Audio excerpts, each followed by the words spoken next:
திருச்செங்கோட்டில் இரவு முழுவதும் காணாமல் போன குழந்தை குகையில் கண்டெடுக்கப்பட்டது அதிர்ச்சியை ஏற்படுத்தியுள்ளது. நாமக்கல் மாவட்டம் திருச்செங்கோடு அருகே உள்ள குட்டிமேகம்பட்டியை சேர்ந்தவர் செந்தில் பூங்கொடி தம்பதியினர். இவர்களது 4 வயது மகன் விஷ்மித் மாலை தனது வீட்டு நாயுடன் விளையாடிக் கொண்டிருந்தபோது திடீரென காணாமல் போனான். வழக்கமாக நாய் இருக்கும் இடத்திற்கு அருகில்தான் சிறுவனும் இருப்பான் என்பதால் தாய் பூங்கொடி அக்கம் பக்கத்தில் தேடினார். அந்த வழியாக சிறுவன் சென்றதாக சிலர் கூறிய தகவலின் அடிப்படையில் ஊர் மக்கள் சண்முகபுரம் அருகே உள்ள மோரூர் மலைப்பகுதியில் தேடினர். அங்கு நாய் மட்டும் தனியாக இருப்பதை கண்ட மக்கள் சிறுவன் மலைப்பகுதிக்குள் சென்றிருக்கலாம் என உறுதி செய்தனர். இரவு முழுவதும் தேடியும் சிறுவன் கிடைக்காததால் திருச்செங்கோடு துணை கண்காணிப்பாளர் கிருஷ்ணன் தலைமையிலான காவல்துறையினர் மற்றும் தீயணைப்புத் துறையினர் சம்பவ இடத்திற்கு விரைந்தனர். ட்ரோன் கேமரா உதவியுடன் இரவு 1 மணி வரை தேடுதல் வேட்டை நடைபெற்றது. இருப்பினும் மழை பெய்ததால் தேடுதல் பணி தற்காலிகமாக நிறுத்தப்பட்டது. தொடர்ந்து அடுத்த நாள் காலை அதிவிரைவு படை காவல்துறையினர்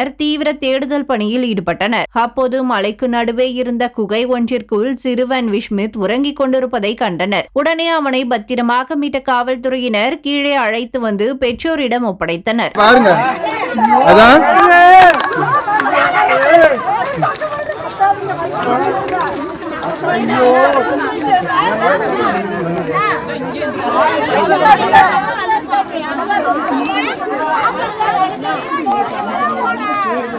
இரவு பகல் பாராமல் தங்கள் மகனை மீட்டு தந்த காவல்துறை மற்றும் தீயணைப்புத் துறையினருக்கு பெற்றோர்கள் கண்ணீர் மல்க நன்றி தெரிவித்தனர். இந்த சம்பவம் அப்பகுதி மக்களிடையே பெரும் நெகிழ்ச்சியை ஏற்படுத்தியுள்ள நிலையில் துரிதமாக செயல்பட்டு சிறுவனை மீட்ட மீட்பு குழுவினருக்கு பொதுமக்கள் தங்களது பாராட்டுகளை தெரிவித்து வருகின்றனர். எல்லா பக்கம் விசாரிச்சுட்டு அதுக்கப்புறம் ஒருத்தர் சொன்னார், இந்த பக்கம் இவரது பையன் விளையாண்டுட்டு இருந்தா கரெக்டுக்கிட்ட கோயிலிட்ட அப்படின்னு சொல்லி சொன்னாங்க. அப்புறம் மறுபடியும் நாங்கள் எவ்வளோ நேரம் தேடியும் கிடைக்கல. அப்புறம் போலீஸ் காவல்துறையும் தீயணைப்புத்துறையும் வந்தாங்க.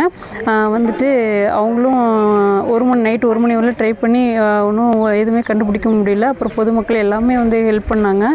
அப்புறம் அதுக்கப்புறம் மழை ரொம்ப அதிகமாக வந்தனால வந்து அங்கே எதுவும் இருக்கிறக்கவும் முடியல. அதனால் எல்லாமே கிளம்பிட்டோம்.